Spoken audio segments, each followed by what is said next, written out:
The 360 on Energy and Carbon, hosted by 360 Energy. Before we get into today's episode, the 360 Energy team would like to thank you for making this yet another exciting year of the 360 on Energy and Carbon podcast. In our third year of podcasting, we reached over 20 countries, produced 40 plus episodes of new content, featured over 20 expert guests on our show, pulled in thousands of listens, and entertained hundreds of listeners to whom we are so grateful. We extensively explored the 360 part of our podcast name this year by featuring energy and carbon topics from food to ocean health, data to climate modeling, technology to markets, government to utility, ESG to corporate strategy, and literacy to industry examples. David, John, Alana, and myself sincerely thank you all for joining our energy and carbon journey. We look forward to sharing many more episodes with you in 2024. Welcome back, John. It's good to be back. We're missing your co-host today. Dave, unfortunately, is sick. And I know he really looks forward to this episode, but I'm sure he's listening to us right now. So hi, Dave. Yeah, hi. It'd be interesting. See if we can manage without. I think we can, Lysandra. I think we can. I think we can too. And now this is our third annual COP episode. So our first year of podcasting was 2021, I believe, which is when we did COP26. And then last year we did COP27. And this year we are now doing COP28. So this may be a familiar episode for some of our listeners, but for those it isn't, what is COP28? COP28, well, it's the COP bit is the Conference of Parties, and it's a UN-sponsored group that's been going for 28 plus years, trying to get global agreement and action on climate change. I think that's put it simply. But as with all these things, we end up talking of COP28 and we forget that it's Conference of the Parties. And the idea is to bring as many countries of the world together in order to get a consensus of action. But I'm slightly jaded about COPs because I think they're important, but I think we perhaps put a bit more faith in what they are than what they actually... Agreed. And I think, as I was scrolling through some news articles, watching some videos before this episode, I do think many people share that sentiment, especially if you have not attended a COP. I think actually I do like the perspective of people outside because we're the ones that are like, okay, so what's coming out of this? What's the newest headline? What did we agree on? What are the actual outcomes? We're looking for actual deliverables. Whereas again, anytime you're attending a conference, I'm sure it's amazing. There's this era to it. There's this, everyone's excited. People are talking, you get to meet so many new people. I'm sure it feels valuable. But for everyone at home, I think we don't see as much of the value, unfortunately. You've encapsulated that perfectly. I know I have spoken since COP to two people who've been there. They were in the sort of observers and other participants. They weren't representing countries, and they found it vibrant, exciting. They loved the way that people were working together and things were going along together. There are, and a number of people have expressed it, there is the big question of why or how did COP end up being in Dubai, in the UAE? Why a petro-state? The counter view is that we need to get petro-states on board, so why not a petro-state? Right. And we've got the thing, and I think this is incredible. You may have picked up in the news that we've got some words around fossil fuels, and they are about transitioning. They couldn't get together on words like phase down or phase out. My understanding is even with what they did, I think Saudi Arabia was sat in the corner of the room going, no, no, no. And when you think about it, the biggest single cause an issue with climate change is fossil fuel. So it's taken us 28 years to actually put in the sort of the communique, the headline text, that we should be doing something about fossil fuels. So that's bad news because it's taken so long. It's good news because the words are out there, but don't get too excited because the language that is used about a COP communique is non-binding. Because if you think about this, all your countries are there, your prime ministers are there, your other people are there, and they all go, yes, we will sign up to this. But they then have to go back to their own government, their own jurisdictions, and then put this through. And what we're asking, if we're having annual COPs, we're asking people to come back from a COP, get this through, and if you think about it as well, 2024 is going to be one of the biggest years globally for elections. 2 billion people are going to be voting. America is a big player. We're a small player, but we could have a change of government, and India and a number of others.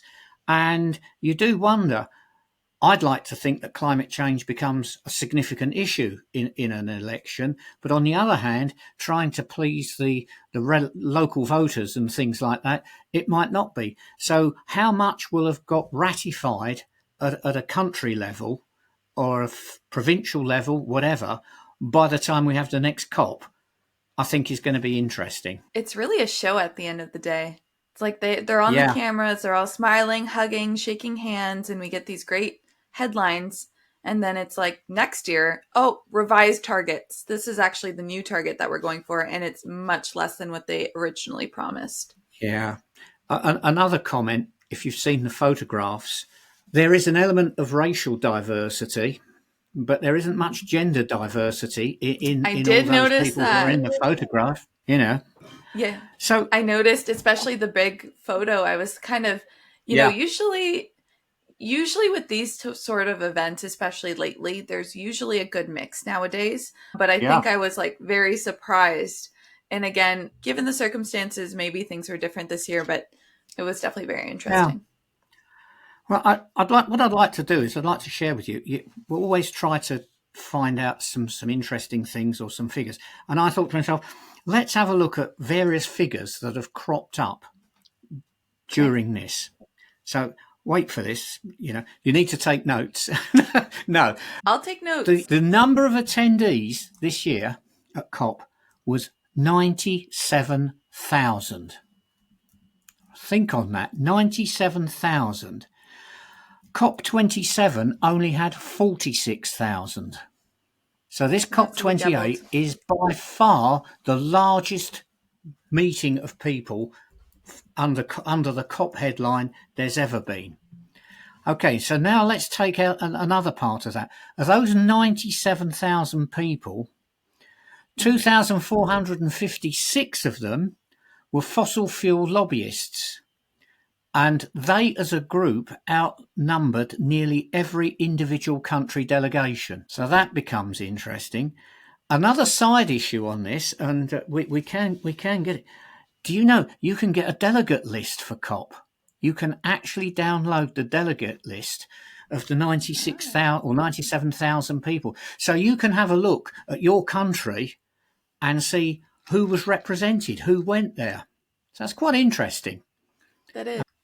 Now, the international travel for COP27 accounted for over 44,000 tonnes of CO2. Mm-hmm. And they estimate for the COP that we've just had that 70 to 80% of the emissions will be from travel.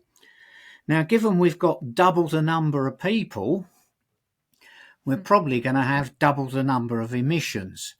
Although the 28 presidency have talked about it being climate neutral, offsetting and everything else. Okay, so that's the people that were there and a bit of the impact. Now, the headline was the thing about, you know, transitioning away from fossil fuels. But there was also a declaration on sustainable agriculture, resilient food systems and climate change. 130 countries signed that. 30 countries signed up to the Freshwater Challenge to set targets to preserve freshwater ecosystems. I'm pleased to say for both of us, Canada and UK were in the 30. That's good. And now this is a bit of language I do like, and I think it's interesting. Of 118 governments have committed to tripling renewables and doubling the growth of energy efficiency, and including targets for those in their national determined contributions. Now that I think is a really good thing, because that's a pretty clear statement of what you're going to do and a place to report on it. 68 Agreed. countries.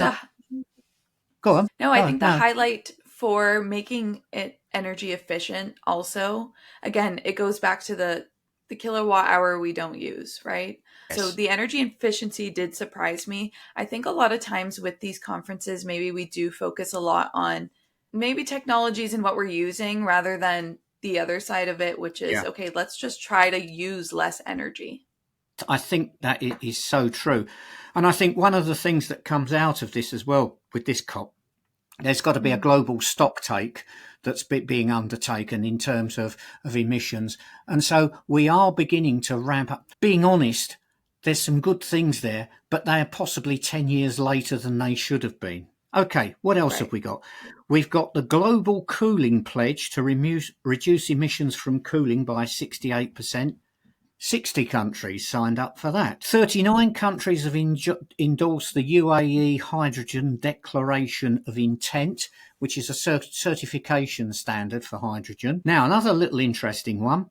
6 major carbon credit programs, which represent 90% of the carbon credits, have committed to collaborate on standards.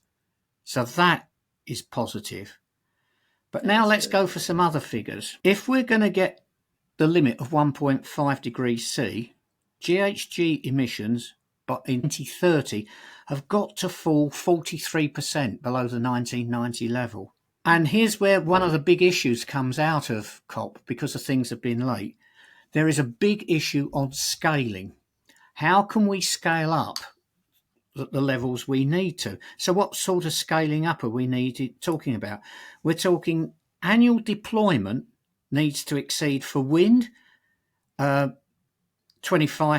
19% for batteries, 55% for green hydrogen, and 41% for carbon capture.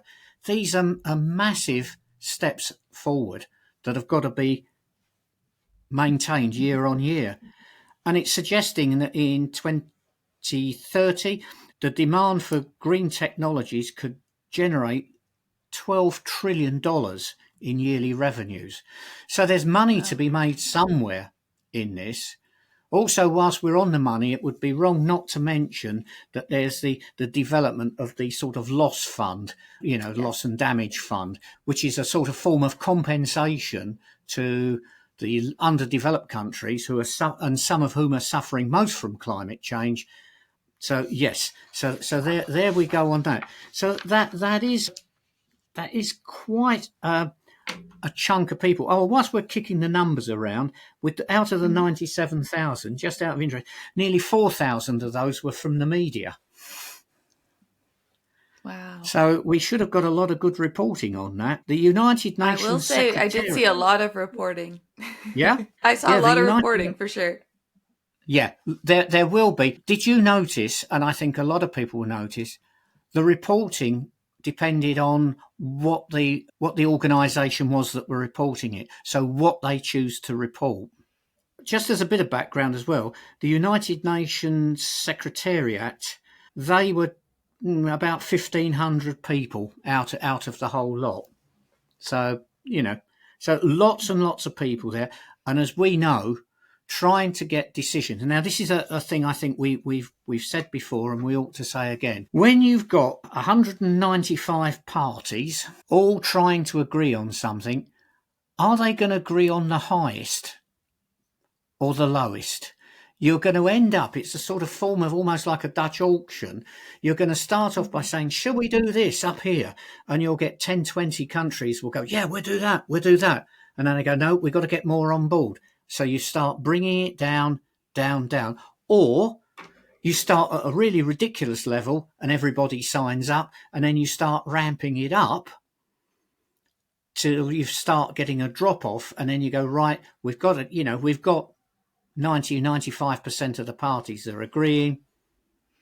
That's where we go, and that is a big dilemma and a big problem. Yeah, I think if you think about it, I can understand from the party's perspective, you don't want to overpromise and underdeliver, but it No. does seem that's what they do every year as our targets get more refined as the years go by. So I do think there is some merit to signing up for something that you actually think you can commit to. However, Yes. again, they're all taking this back to their countries and actually discussing this and seeing if these targets are actually reasonable for them. And again, Well, it's the emphasis on everything not being binding too. yeah. I mean, I don't know if you and I have a discussion and say we're going to have some non-binding agreements. We could agree on Right. all sorts of things, couldn't we? But I thought Yes. I'll just go back, and this is from the United Nations. The United Nations Climate Change Conference, COP28, closed with an agreement that signals the beginning of the end, in quotation marks, of the fossil fuel era by laying the ground for a swift, just, and equitable transition underpinned by deep emission cuts and scaled up finance. And it's saying nearly every country in the world has agreed to transition away from fossil fuels. So that's the wording, transition away from. The main driver of climate change. And this is the point. It's the first time that such an agreement has been reached in international climate negotiations.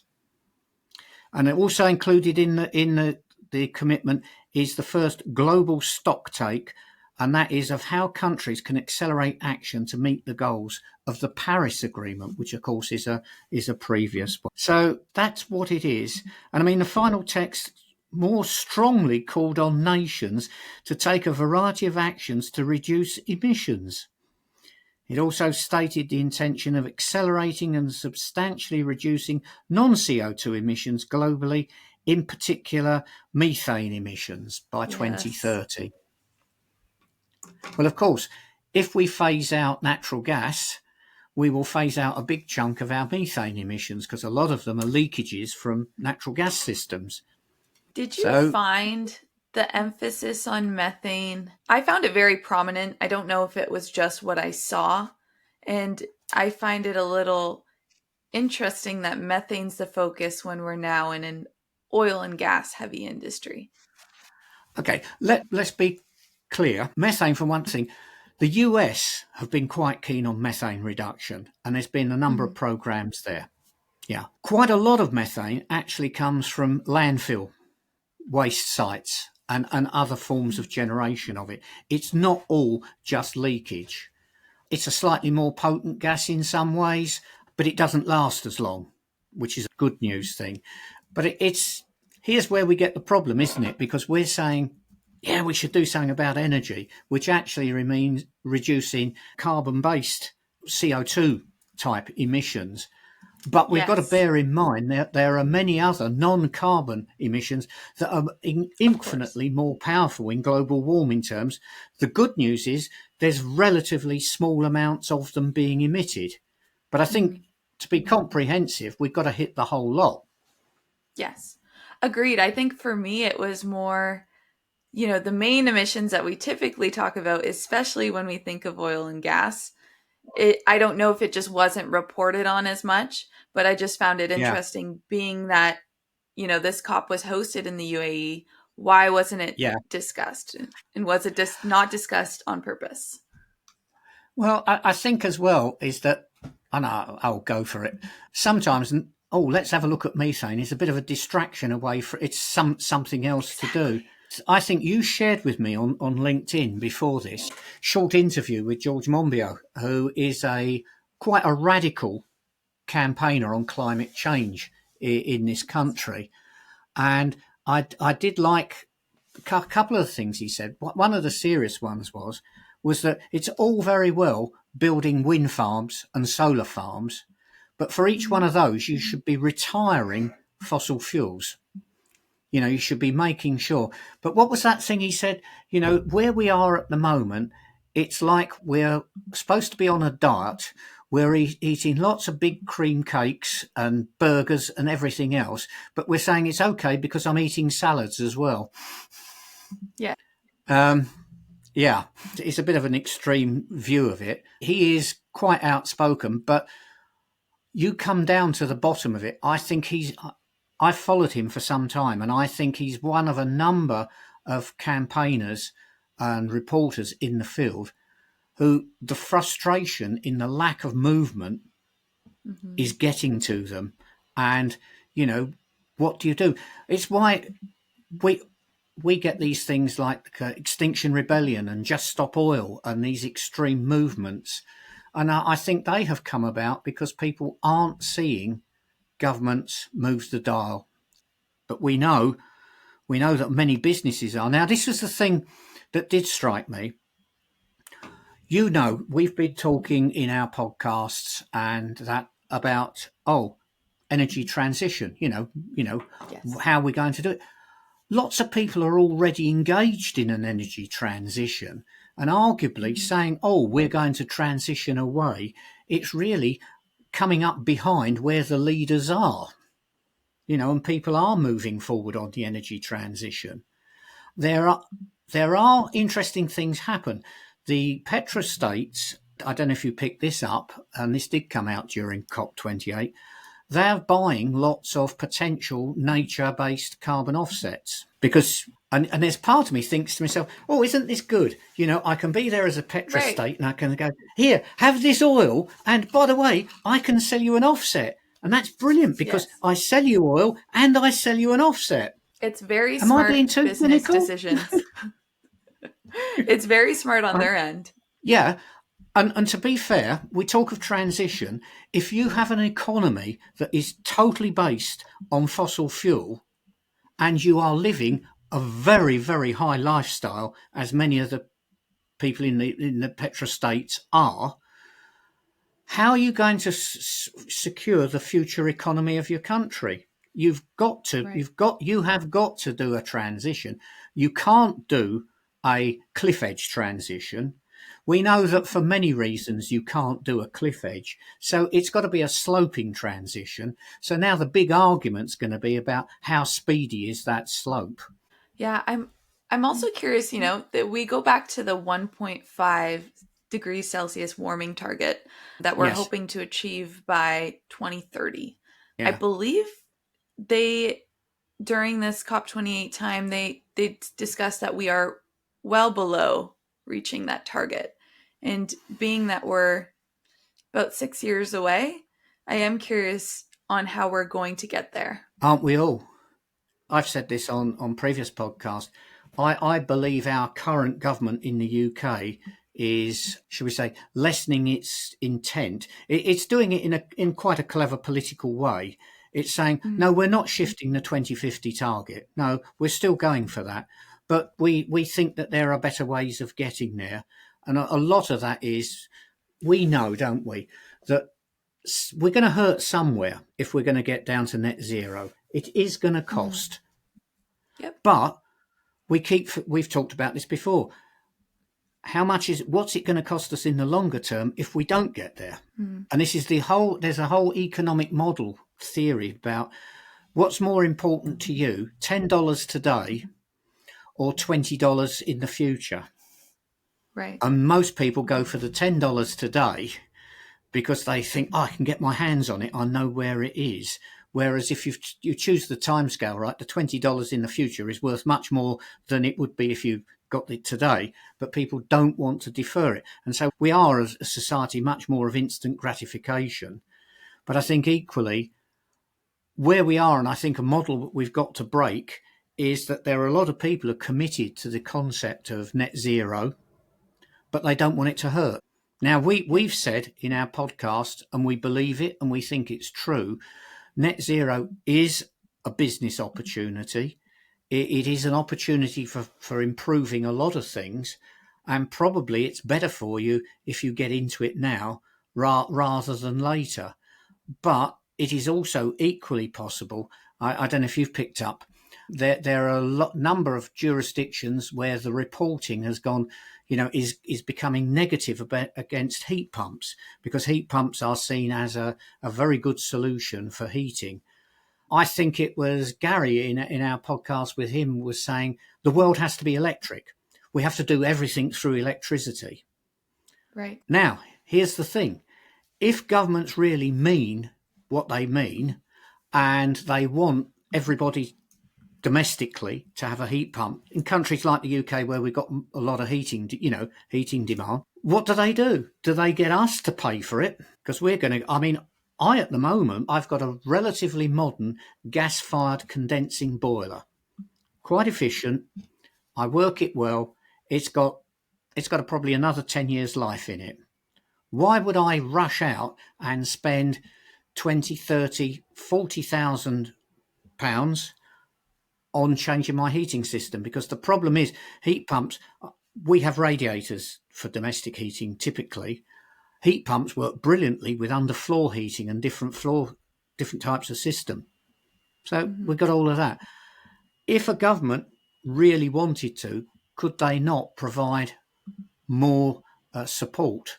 Because we've seen it in solar panels. Government supports solar panels. The cost of solar panels comes down. They can then withdraw the support. But I think the mechanism that is being done on things like that is one of, I think because of the general economy as well, in most parts of the developed world, we're not exactly sitting on barrel loads of cash that we can splash around within our economies to do it. So it's complicated, but that's got off the track of COP. Lots of loopholes is the other comment that people have said. But then as you've picked up and I've picked up, when you've got non-binding agreements that you've then got to go back and negotiate, well, arguably there's one massive great loophole, and that is there is no mandatory reason why you should do anything. So, yeah. I did see a lot of emphasis too on people looking forward to COP29 and when the countries submit their updated NDCs, and NDCs are nationally determined contributions. That's typically what we use to see if we're actually meeting the targets that we're promising. So I know that there's a lot of emphasis there, but I'm not too in loop, I guess, with any NDCs this year, except for the fact that people are saying we're way behind.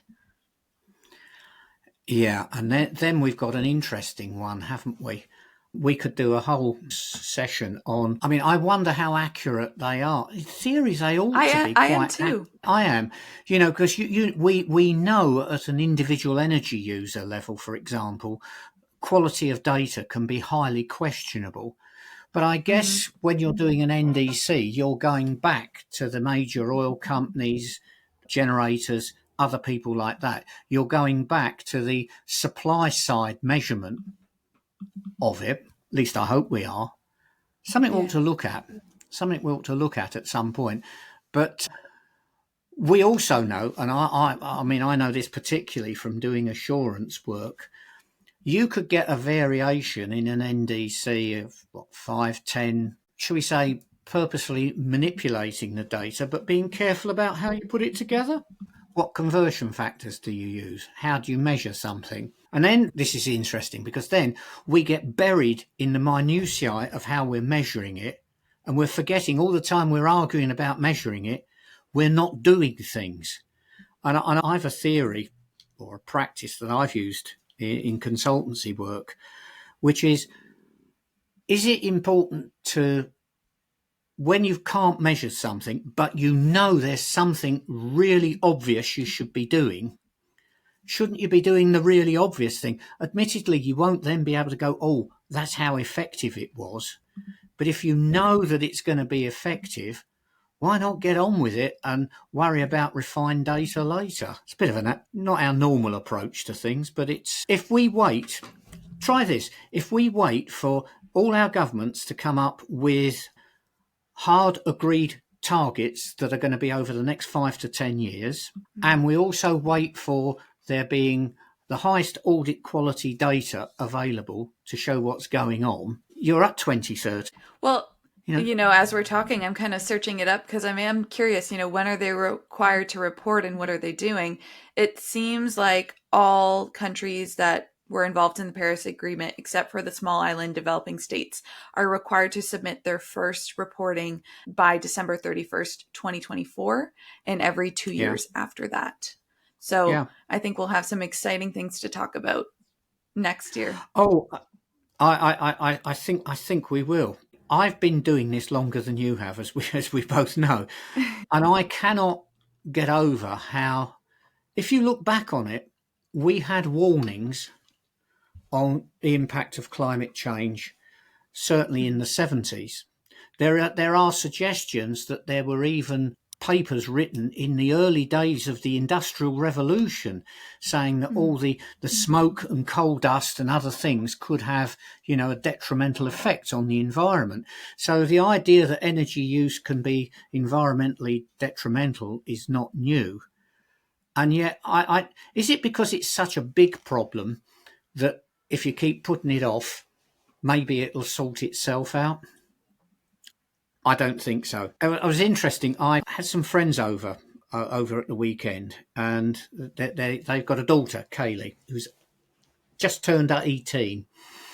And I'd lent her a book about politics in this country and how the future of politics getting right was dependent on young people.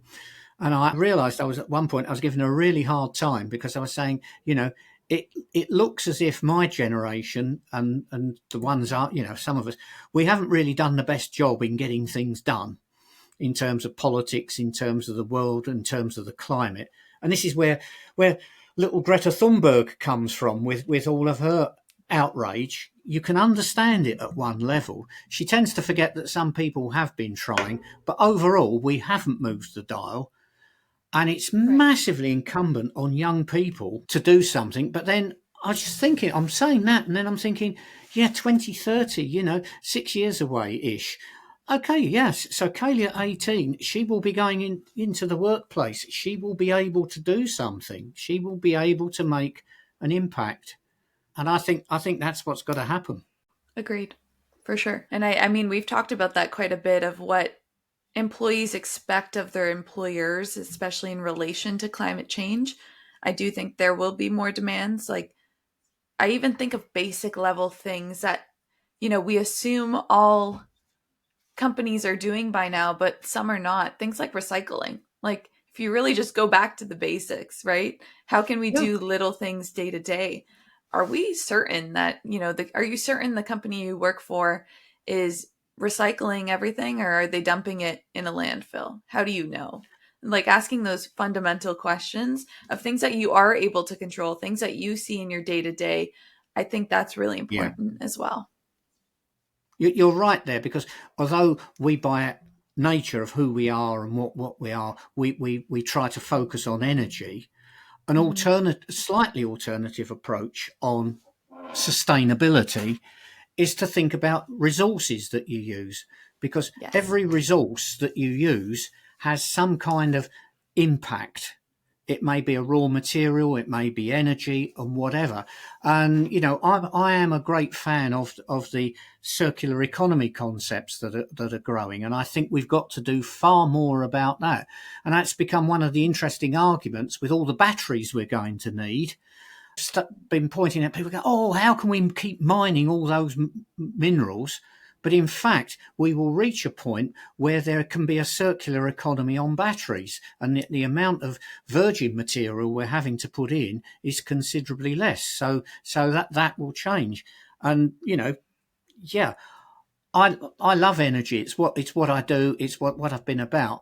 But every now and then I find it really valuable to draw away from it and look at the bigger issue. Right. And I do think everything at the end of the day does use energy too. Like, even the mining of the materials that you're mentioning, that's very energy intensive. All the materials we use, the way we recycle a product or it goes to a landfill, for that item to no longer exist or to be a different product, they're using energy to convert it, right? So even if it doesn't directly touch energy, and it's not the typical energy conversation, like, we're not talking electricity, we're not talking, we're not talking gas, anything like that, it's probably still using some form of that. I've just remembered when I was talking about the figures, there was a bit I didn't share. And I think this comes down to judging countries' commitment. But we had an incident with COP28 with our net zero and energy security minister who was in Dubai. There was a critical vote in the House of Commons in the UK. So he jumped on an aeroplane, flew back to London, voted, got on an aeroplane. I believe it was a 6,500 mile round trip. And you have to say, what does that say about our government's commitment to the concepts of climate change being addressed, to being in the room? You know, for the argument will be, oh, there were plenty of other people there, but yes, and I think that it is a big thing that at one level to go to represent your country at COP and to sign up to what appears to be a good statement, and you can come back and go, didn't I do good? But then, as we've said, the beginning of the end, and an agreement that signals and things like that. But then I suppose I've got to be a realist. There is no way you could have actually had a binding agreement at COP. Right. Like you said, 97,000 people. Yeah. It's such a big group. 195 countries, you would have to have one person from each country who was empowered to make a commitment on behalf of that country. And classic situation on that. Now, here's how you could do it. Wait for this. You have COP slightly longer, all right? You have the first session, you come up with the agreement, all your prime ministers and presidents all fly home, immediately have a session of their parliament, government or whatever, vote on it, and then they send them back, and then they go, yes, we've now got the mandate from our government, we can actually make this binding. What do you think the chances of that happening are? I'm still hopeful, John. I'm still hopeful. Maybe in 10 years, that's how it's going to go. Well, it's what it needs. Yeah. On that note, I do think, for me, the biggest positive, and maybe you can share what you found the biggest positive of COP28 was, because sometimes I do feel like we tend to get in the focus on the negatives on COP28. Yeah. I personally, like you mentioned, John, and you always say this, climate change is happening now. We're a little late. So I do really like the announcement of the Loss and Damage Fund. Yes. And the current contributions, I believe that it's a pledge of 700 million. I believe there's estimated, I believe it was 30 billion or something like that already of climate damages. So yes, we have a long ways to go with this fund, but the fact that it was created and there's already some pledges there, I do think that's hopeful, especially as countries are struggling today with climate change. Yeah, and if I'm going to be positive, I think the fact that now, okay, the word transition has been used, but the fact that there is a declaration that we need to move away from fossil fuels, I think it would have been a disaster had that not come out. If there hadn't been anything said about that, I think everybody who said, oh, it was in the wrong place, you shouldn't have, I think that is, we've got to take a positive from that. And I do like the concept of people signing up to tripling renewables and doubling energy efficiency. I think that's all nice, good language that gives us actions that people can go away and do. And I'd almost think there's an idea for saying, how far can you extend that? Some of the corporations we know, could they sit down there and go, right, we're going to transition away from fossil fuels, we're going to treble our renewables, and we're going to double our energy efficiency. You could set those even as a corporate target, let alone a country. So I think I think there's, it didn't fall apart. There is something good in what's there. That it becomes like a lot of these things. Watch this space. How do they follow through with their what they've said? You know, we have various expressions, but you know, there's an old English country one is fine words, butter no parsnips. I'm never quite sure what it means, but what it's saying is that I think what it's saying is if you've got your parsnips, you know, you're eating them and you want some butter on them, saying something nice just won't make it happen. In the Right. end, you've got to have action. I think what came out of 27 was the fact that business has a massive role to play in delivering the transition, net zero. Completely agree, and we know that. But what we do know is many of the leaders in business are doing it. So yeah, there's still hope. I also think, I know we've harped a little bit on the non-binding agreement, but if we think about the Paris Agreement is a legally binding agreement Yeah, between the parties. I'm sure that conversation started as a non-binding agreement, as they all do. yeah. So I do think it's important that we are having these conversations. I just think we're always hopeful and we wish it could be binding sooner rather than later. But I do think there is a positive in the sense that these will eventually become binding at some capacity, and that's hopeful. Yeah. I think my other hope is that COPs aren't going on a geometric progression and that we have 200,000 people attending COP29. Yeah, we'll see next year. So what happens next based on COP28 activity? What do you think, John? I think we've got to closely watch our individual governments and see what they're doing. And then I think all those various accords, agreements and everything else that were mentioned, I think we should be tracking those. Of those, I think some that will be very interesting to track will be the collaboration over standards for carbon credits, because they have been discredited massively. And I think we know from people we've had on the podcast that we probably have got to use offsets. We have got to use carbon capture. We've got to do those things. So they've got to be regulated. They've got to inspire trust. And I think that is really important. But yeah, and I think as well, I think a positive, because this does happen the way that it does. And when we look at, we had over 14,000 people from non-governmental organisations at COP.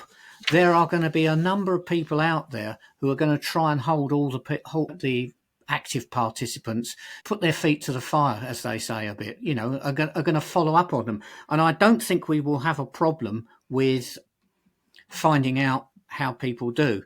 Now, we've said we want to be positive. There's just one area, and I don't know if you picked up anything on it, but it was my understanding that because of the location of COP28, the amount of activism and off-campus protests and things was, should we say, limited.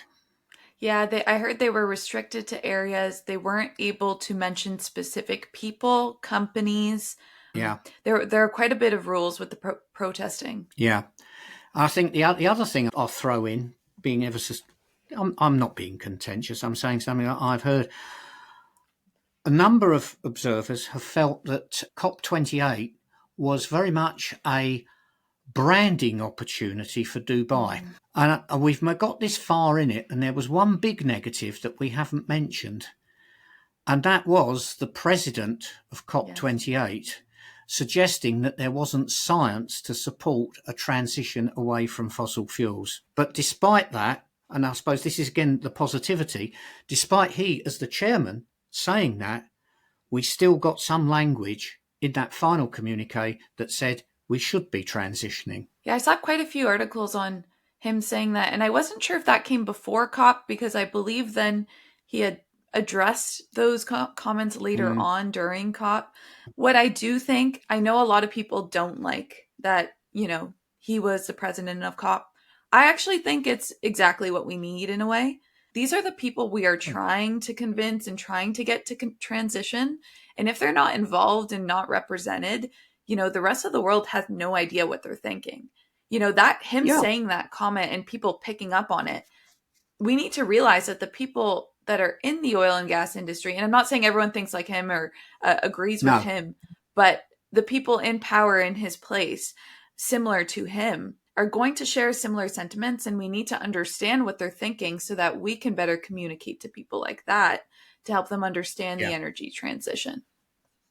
Yeah, You can't just think talk you're to right. people who agree with you.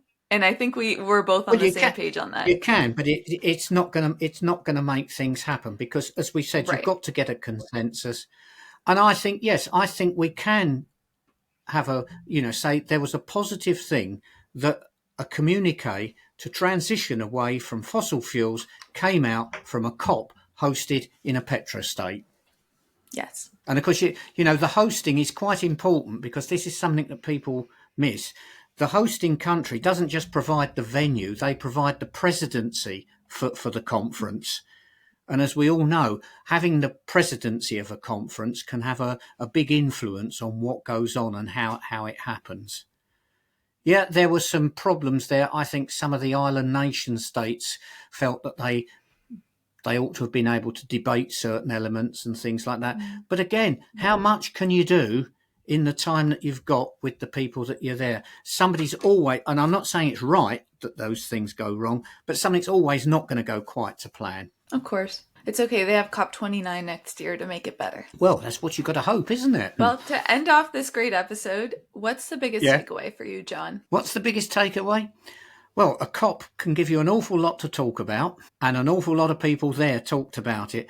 But I think my biggest takeaway is, I'm going to feel slightly positive in as much that the outcome was probably better than I thought it might be. I think for me, the biggest takeaway is, again, I just see people talk more about climate change as the COPs come around towards the end of the year. Again, it's all over media. But I will say, try to remain engaged with those conversations throughout the year. Try to see what's out there, what's happening month to month. And don't just make it a December conversation. Make it a year-round conversation. You've touched on something that's really valuable there. Yeah, I think that's right. And perhaps the comment we were making about observers now following their own country and going, check who in your country was there from your government. See if they are going to follow up on what they've said that they will agree there. Would be nice to know, for example, when elements of this are brought forward in the various legislatures for discussion and approval to become binding there. Yeah, agreed. I'm very curious, and I'm glad you mentioned it because I'll definitely be searching who came from Canada after this. Yep, excellent. All right. Well, thanks for another great episode, John. Well, I think I rambled a bit, but I think it was all relevant, and I think it shows what a good conversation starter a COP can be. But conversation starters need to have action. Hours. Yeah. Talk to you next week. Looking forward to it. That's all for today's episode of the 360 on Energy and Carbon podcast. Thanks for listening. Make sure to check us out on our website at 360energy.net and follow us on LinkedIn at 360energy Inc. Tune in to our podcast on Apple Music, Spotify, Anchor, or other listening platforms by searching the 360 on Energy and Carbon. You can watch the video recording and subscribe on YouTube at 360 Energy Inc. Email us your feedback at podcast@360energy.net or comment on our LinkedIn posts.